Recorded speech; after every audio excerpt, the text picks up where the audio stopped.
بسم اللہ الرحمن الرحیم۔ السلام علیکم ورحمۃ اللہ وبرکاتہ۔ محترم ناظرین، یہ بات ہم بخوبی جانتے ہیں کہ قرآن مجید میں بیان کردہ واقعات محض دلچسپ کہانیاں نہیں بلکہ ان میں ایسے گہرے معانی پوشیدہ ہیں جو ہمیں زندگی گزارنے کا صحیح طریقہ سکھاتے ہیں۔ ان واقعات کا مقصد صرف ہماری دلچسپی بڑھانا نہیں بلکہ ہمیں راہ راست پر چلانا ہے۔ آج ہم دو ایسے ہی واقعات کے بارے میں جانیں گے جن کے کرداروں کی صحیح شناخت کے بارے میں اہل علم میں مکمل اتفاق نہیں ہے۔ ہماری سہولت کے لیے ہم انہیں باغ والے کہہ سکتے ہیں۔ یہ واقعات سورۃ الکہف اور سورۃ القلم میں موجود ہیں۔ ظاہری طور پر یہ دونوں واقعات مختلف ہیں لیکن ایک انتہائی اہم حقیقت کی طرف اشارہ کرتے ہیں جسے سمجھنا آج کے فتنوں اور آزمائشوں سے بھرے دور میں بہت ضروری ہے۔ دوستو، سب سے پہلے ہم سورۃ القلم میں بیان کردہ واقعہ کا جائزہ لیتے ہیں۔ اللہ تبارک و تعالی اس واقعہ کو اہل مکہ کے لیے ایک آزمائش کے طور پر پیش کرتے ہوئے فرماتے ہیں کہ ہم نے سرداران مکہ کو آزمایا جیسا کہ ہم نے ان باغ والوں کو آزمایا تھا جنہوں نے قسم کھا لی تھی کہ وہ صبح سویرے اپنے باغ کے تمام پھل توڑ لیں گے۔ ناظرین گرامی، اس باغ کے مقام کے بارے میں مختلف آراء پائی جاتی ہیں۔ بعض مفسرین کے نزدیک یہ ایک باغ طائف میں واقع تھا، جبکہ کچھ کا خیال ہے کہ یہ واقعہ بنی اسرائیل کے دور کا ہے۔ تاہم اکثر اہل علم اس بات پر متفق ہیں کہ یہ باغ یمن کے مشہور وادی صنعاء میں تھا اور یہ واقعہ حضرت عیسیٰ علیہ السلام کی آسمانوں پر اٹھائے جانے کے کچھ عرصہ بعد پیش آیا تھا۔ محترم دوستو، اہل علم بیان کرتے ہیں کہ ایک خدا ترس اور درویش صفت انسان تھا جسے اللہ تعالیٰ نے ایک سرسبز و شاداب اور پھلوں سے لدے باغ سے نوازا تھا۔ اس کے 3 بیٹے بھی تھے۔ یہ نیک دل انسان اپنے مال میں سے غریبوں اور مسکینوں کا حق ادا کرتا تھا اور اس کا طریقہ بھی بہت منفرد تھا۔ جب اس کے باغ میں پھل پک جاتے تو وہ ایک درخت کے نیچے چادر بچھا لیتا اور درانتی سے ایک خاص انداز میں پھل کاٹنا شروع کر دیتا تھا۔ کٹائی کے دوران جو پھل درانتی سے بچ جاتے یا چادر سے باہر گر جاتے انہیں چھوڑ دیتا تھا۔ اس دن غریبوں اور مسکینوں کو کھلی چھٹی اور اجازت ہوتی تھی کہ وہ باغ میں آ کر کٹائی سے بچے ہوئے اور چادر سے نیچے گرے ہوئے پھل اٹھا سکیں اور خود کھا سکیں۔ یہ سلسلہ کئی سالوں تک یوں ہی چلتا رہا، یہاں تک کہ وہ نیک انسان بیمار ہوا اور کافی عرصہ بیمار رہنے کے بعد اس دنیا فانی کو چھوڑ کر چلا گیا۔ چونکہ اس کے 3 بیٹے تھے تو اس کی وفات کے بعد باغ اس کے بیٹوں کے حصے میں آیا تھا۔ دوستو، یہ تینوں بیٹے خود کو اس دور کے ترقی پسند تاجر سمجھتے تھے اور اپنے والد کی کاروباری حکمت عملی کو پرانا اور کم فائدہ مند خیال کرتے تھے۔ والد کے انتقال کے کچھ ہی دن بعد انہوں نے مل کر یہ طے کر لیا کہ وقت بدل گیا۔ پہلے فصل زیادہ ہوتی تھی اور گھر والے کم تھے، اب خاندان چونکہ بڑھ گیا ہے اور آمدنی بڑھانے کا واحد طریقہ یہ ہے ان غریبوں اور مسکینوں کو کسی طرح باغ سے حصہ دینے سے بچایا جائے جو مفت میں ہماری فصل کا ایک حصہ ہڑپ کر جاتے ہیں۔ لیکن یہ کیسے کرنا ہے، یہ ایک بڑا مسئلہ تھا کیونکہ علاقے میں ان کے والد کی سخاوت اور دریا دلی مشہور ہو چکی تھی۔ اگر یہ تینوں بھائی اپنے والد کی روایت کے خلاف غریبوں کو محروم رکھتے تو لوگ کیا کہتے؟ اس مسئلے کا حل یہ نکالا گیا کہ باغ میں رات کے وقت اندھیرے میں کام کیا جائے گا تاکہ نہ کوئی انہیں پھل توڑتے ہوئے دیکھے اور نہ کوئی ان سے مانگ سکے۔ دوستو، یہاں سے قرآن مجید فرقان حمید میں اس واقعہ کو بیان کرتے ہوئے اللہ تبارک و تعالی فرماتا ہے کہ انہوں نے قسمیں کھا لیں کہ کل صبح سویرے اپنی فصل اتار لیں گے، لیکن ان میں سے کسی نے بھی انشاءاللہ نہیں کہا۔ رات کے وقت اللہ تعالی نے ان کے باغ پر اپنا عذاب نازل فرمایا اور اسے تباہ کر دیا۔ وہ لہلہاتی فصلیں جن کے پھل اپنے جوبن پر تھے وہ سرسبز اور پھلوں سے لدے درخت خاکستر ہو گئے اور تباہ و برباد ہو چکے تھے۔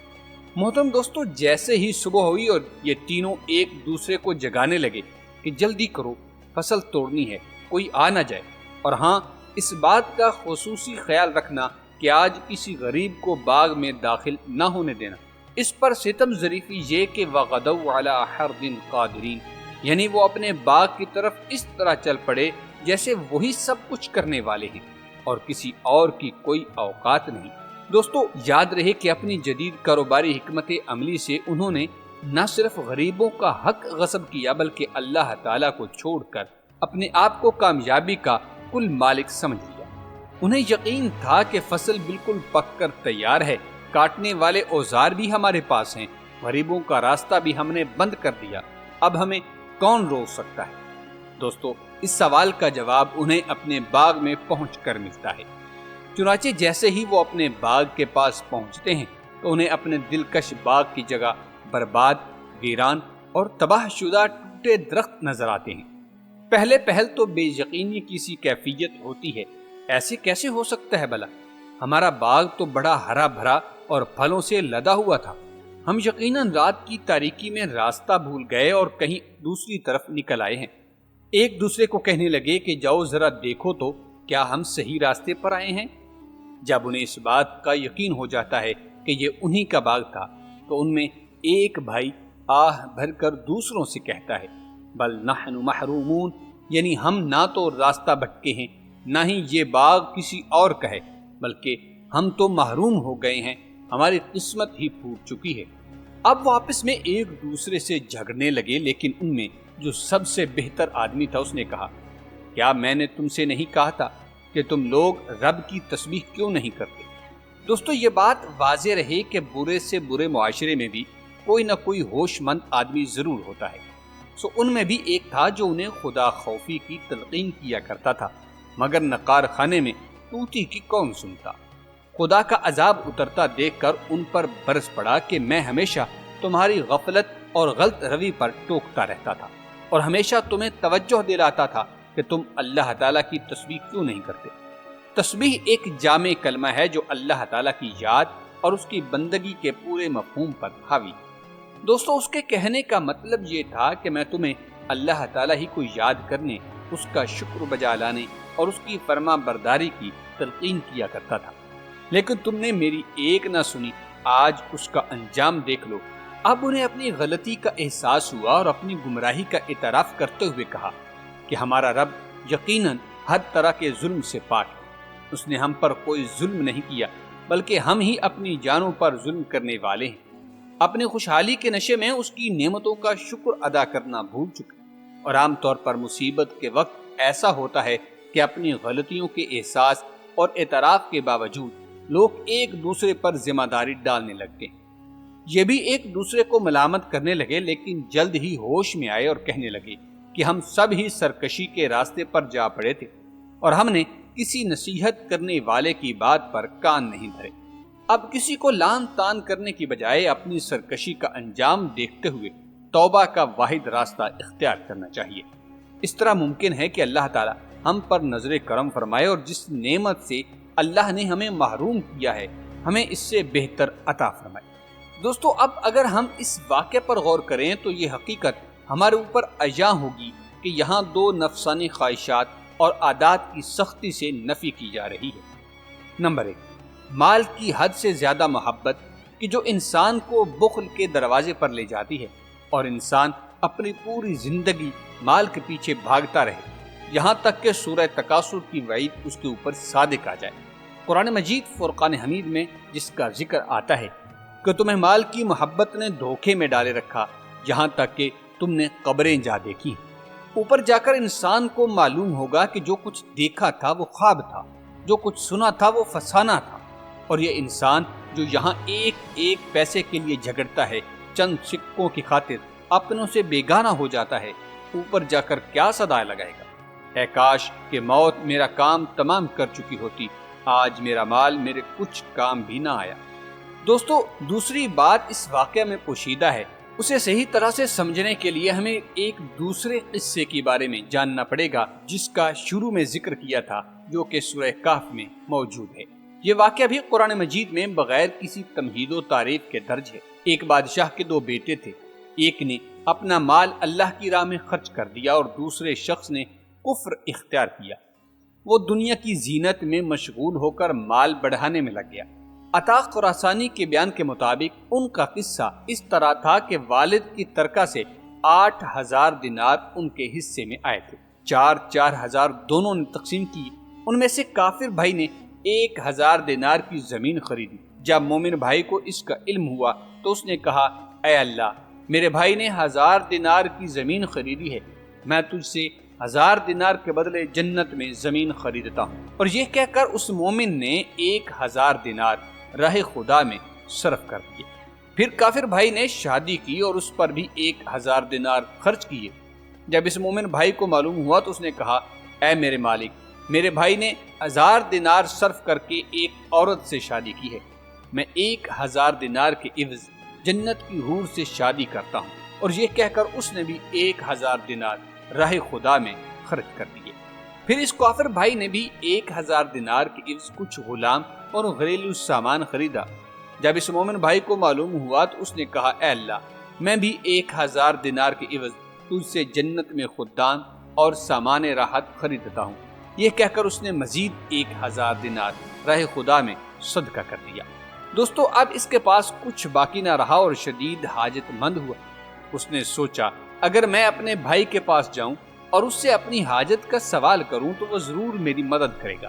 چنانچہ وہ ایک روز اس راستے پر جا کر بیٹھ گیا جہاں سے اس کے بھائی کی آمد و رفت تھی۔ جب اس کا بھائی بڑی شان و شوکت کے ساتھ وہاں سے گزرا تو اپنے اس غریب مومن بھائی کو دیکھ کر پہچان لیا اور کہا کہ کیا تم فلاں ہی نہیں؟ اس نے کہا، جی بالکل، میں فلاں آپ کا بھائی ہوں۔ اس نے حالت دیکھ کر کہا کہ یہ تیرا حال کیسے ہوا؟ تو اس بھائی نے جواب دیا کہ مجھے حاجت شدید پیش آ گئی ہے، مدد کے لیے تیرے پاس آیا ہوں۔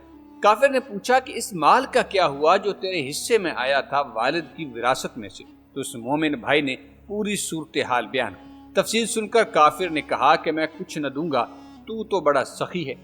پھر کافر بھائی نے مومن بھائی کا ہاتھ پکڑ کر اپنے باغوں میں گھمایا۔ یہ باغ اپنی خوبصورتی اور سرسبزی میں بے مثل تھا۔ انگوروں کی لدی ہوئی بیلیں آنکھوں کو ٹھنڈک پہنچاتی تھی۔ باغ میں داخل ہوتے ہی اس کی دلکشی دل و جان کو موہ لیتی تھی۔ باغ کے ارد گرد کھجور کے تناور درختوں کی ایک مضبوط باڑ تھی جو اسے دو طرح سے فائدہ پہنچاتی تھی۔ ایک تو یہ کہ باغ باہر سے ہی بہت خوبصورت نظر آتا تھا، کیونکہ قطار در قطار کھڑے کھجور کے درخت اپنی بلندی، پتوں کے منفرد رنگ اور ہوا میں لہراتے پھلوں کے ساتھ ایک دلکش منظر پیش کرتے تھے۔ کھجور کے باغات دیکھنے والے اس منظر کی خوبصورتی سے بخوبی واقف ہوں گے۔ دوسرا فائدہ یہ تھا کہ عرب کے تپتے صحرا میں چلنے والے باد سرسر سے باغ کا تحفظ ہوتا تھا۔ یہ تیز اور خشک ہوا انسانوں کے ساتھ ساتھ پودوں اور درختوں کے لیے بھی نقصان دہ ثابت ہوتی تھی۔ کھجور کے درخت اپنی مضبوطی کی وجہ سے اس گرم اور خشک ہوا کا ڈٹ کر مقابلہ کرتے اور باغ کے اندر کاشت کردہ نازک پودوں کو اس کے مہلک اثرات سے بچاتے تھے۔ دوستو، اب جس شخص کے باغ تھے اس نے بڑے غرور سے اپنے اس کم حیثیت مومن بھائی سے کہا کہ میں مال کے اعتبار سے تجھ سے زیادہ ہوں اور افراد کے اعتبار سے تجھ سے بڑھ کر ہوں، کیونکہ میری جماعت زبردست ہے، یعنی میری آل اولاد بھی زیادہ ہے۔ اول اس کا غرور، اوپر سے ترہ یہ کہ وہ باغ میں اپنے نفس پر ظلم کرنے کی حالت میں یعنی کفر پر قائم ہوتے ہوئے داخل ہوا۔ وہاں بھی اس نے وہی کفر کیا، وہی ناشکری کی اور کفران نعمت کی باتیں کرتا رہا۔ کہنے لگا کہ میں تو یہ نہیں سمجھتا کہ میرا یہ باغ کبھی بھی برباد ہوگا، اور یہ جو قیامت قائم ہونے والی باتیں تم کرتے ہو یہ یوں ہی کہنے کی باتیں، میرے خیال میں تو قیامت قائم ہونے والی ہی نہیں، لیکن اگر فرض کرو قیامت آ بھی گئی اور میں اپنے رب کی طرف لوٹا دیا گیا تو اس دنیا میں جو میرا باغ ہے مجھے وہاں اس سے بڑھ کر اچھی جگہ ملے گی۔ محترم دوستو، یہ شیطان کی چالوں میں سے ایک چال تھی کہ وہ انسان کو حد درجہ دھوکے کا شکار کر دیتا ہے، اور وہ انسان کافر اور ناشکرا ہوتے ہوئے بھی یوں سمجھتا ہے کہ میں اللہ کا مقبول بندہ ہوں۔ جب اس نے ہمیں یہاں دولت دی تو وہاں بھی ہمیں خوب نعمت و دولت ملے گی۔ یہ لوگ قیامت کو مانتے تو ہے نہیں، لیکن اہل ایمان سے قیامت کی باتیں سن کر یوں کہہ دیتے ہیں کہ اگر بالفرض قیامت آئی تو وہاں بھی ہماری نوازشات میں کوئی کمی نہ ہوگی، چونکہ ایسے لوگ انبیاء کرام علیہ الصلاۃ والسلام کی تعلیم اور تبلیغ کی طرف بالکل دھیان نہیں دیتے، اس لیے یہ نہیں جانتے کہ وہاں جو کچھ ملے گا ایمان اور اعمال صالحہ کی وجہ سے ملے گا۔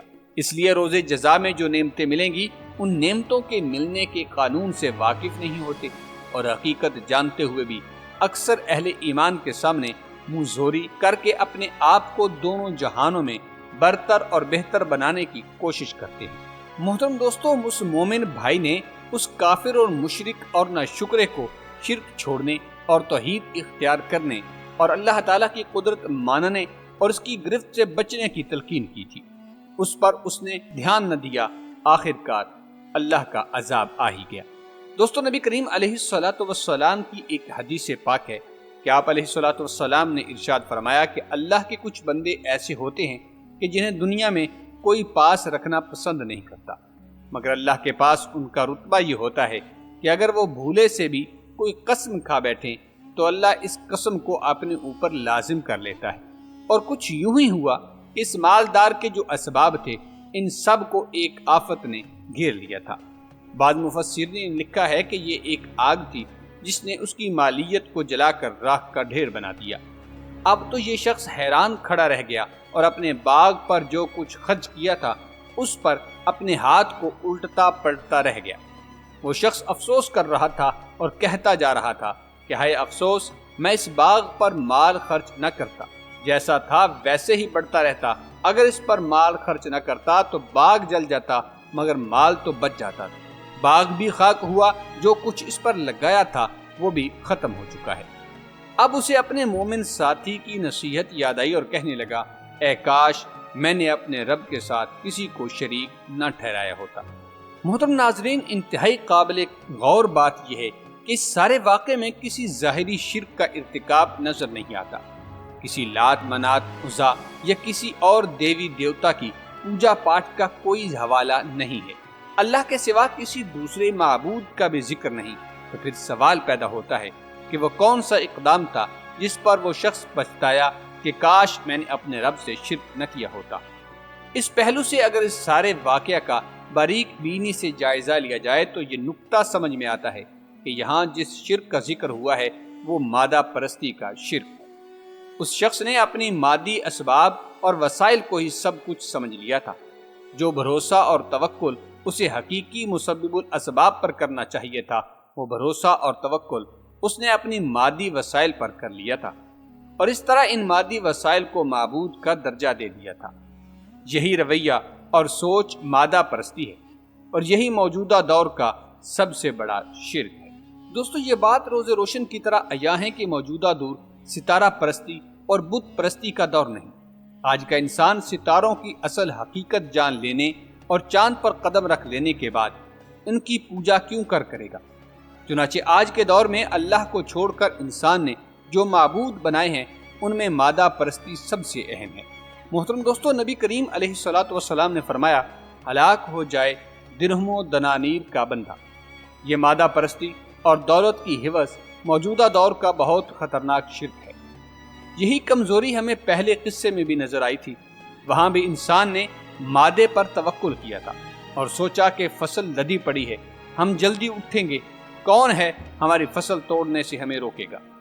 انہوں نے اپنے آپ کو قادر سمجھا، اور جہاں بھی ہمیں عذاب کا یہی سبب نظر آتا ہے، اس شخص نے بھی اپنے باغ پر نظر طائرانہ ڈال کر یہ گمان کر لیا تھا کہ یہ باغ از خود ہمیشہ قائم رہ سکتا ہے۔ اپنے حساب و کتاب میں اس نے سب شامل کر لیا، نہیں کیا تو اللہ وحدہ لا شریک کی ذات بابرکات کو نہیں کیا۔ اس بات کا مقصد یہ ہرگز نہیں کہ انسان اسباب نہ کرے۔ اللہ تعالیٰ نے قرآن مجید میں ارشاد فرمایا ہے، اور زیادہ راہ لے لیا کرو، اور بہترین زیادہ راہ تقوی ہے، اور اللہ سے ڈرو اے عقل والو۔ دوستو، تقوی کی بہترین تشریح ہمیں ایک روایت سے ملتی ہے کہ جہاں حضرت عمر رضی اللہ تعالی عنہ نے اپنے ایک ساتھی سے تقوی کے معنی پوچھے، انہوں نے کہا کہ پرخار رستے پر اپنا دامن بچا بچا کر نکل جانا تقوی ہے۔ دنیا کو چھوڑ کر جنگل و بیابان میں نکل جانا تقوی نہیں۔ رہنا تو ہم نے اسی مادہ پرست دنیا میں ہے، مگر اس دنیا کے فریبوں سے ہوشیار رہنا ہے۔ اپنا پیٹ ضرور پالنا ہے، اپنی اولاد کے لیے مشقت بھی کرنی ہے، مگر ہمارا اصل ہدف آخرت ہونا چاہیے۔ اسی طرح اس دنیا میں رہنے کے لیے محنت ضرور کریں، اسباب پورے کرنے ہیں، مگر بھروسہ صرف اللہ کی ذات پر کرنا ہے۔ اس کے اوپر کامل توکل ہوگا تو انشاءاللہ یہ دنیا بھی آسان ہوگی اور آخرت میں بھی فرحت و شادمانی ہمارا مقدر بنے گی۔ اللہ تعالی ہم سب کو ایمان اور توکل کی دولت سے مالا مال کرے۔ امید کرتے ہیں کہ آپ کو یہ ویڈیو پسند آئی ہوگی۔ ملتے ہیں ایک نئی دلچسپ معلوماتی ویڈیو کے ساتھ، تب تک کے لیے اللہ نگہبان۔ امید کرتے ہیں کہ آپ کو یہ معلوماتی ویڈیو ضرور پسند آئی ہوگی۔ ایک نئی منفرد اور معلوماتی ویڈیو کے ساتھ دوبارہ حاضر ہوں گے۔ تب تک کے لیے اللہ نگہبان۔